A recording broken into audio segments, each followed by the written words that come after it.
నీటి సంఘం ఎన్నికల సందర్భంగా పులివెందుల్లో రాజకీయం వేడెక్కింది. టీడీపీ, వైసీపీ నేతల మధ్య మాటల యుద్ధం మొదలైంది.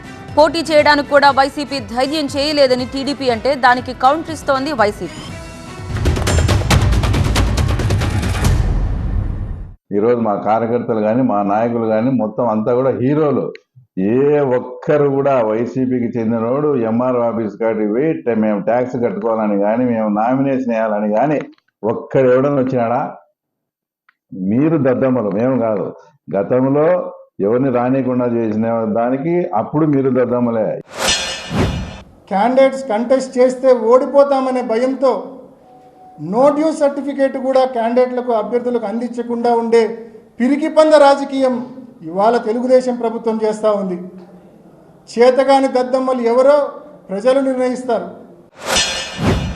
ఇంతవరకు 78 నుంచి మీరు నిర్మించుకునే సామ్రాజ్యాన్ని ఈరోజు మా కార్యకర్తలు మా నాయకులు కూకట్టి వేళ్లతో సహా పెకలించి ఎవడే కానీ నామినేషన్ కానీ ట్యాక్స్ కట్టుకునేదానికి కానీ ఎంఆర్ఓ ఆఫీసుకు వచ్చిన సందర్భం కూడా లేదు. ఈరోజు ఊరిలో నీ ఆఫీసులో కూర్చొని ప్రగల్భాలు పలుకుతూ ఉన్నావు. నిజంగా ఎన్నికలు జరిగి ఉంటే రైతులు మీ ప్రభుత్వం ఏం చేసిందని రైతులు మీకు ఓటేస్తారా?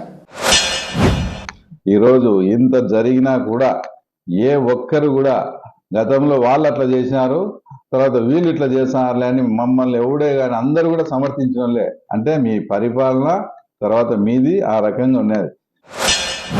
1978 నుంచి రాజకీయాలు. మరి ఈరోజు ఆయన వచ్చి పెకిలిచ్చాడంట, కూకుటి వేలతో పెకిలిచ్చాడంట. మొహం అద్దంలో చూసుకో ఒకసారి. ఎలక్షన్ నువ్వు ఏ రకంగా చేసినావో నీ ఒక్కడికే తెలుసు అనుకుంటున్నావేమో. పులివెందుల్లో ఉన్న ప్రజలు, రైతులు, వైఎస్ఆర్ కాంగ్రెస్ పార్టీ నాయకులు ప్రతి ఒక్కరు కూడా గమనించారు నువ్వు ఎన్నికలు ఏ పద్ధతిలో చేశావు.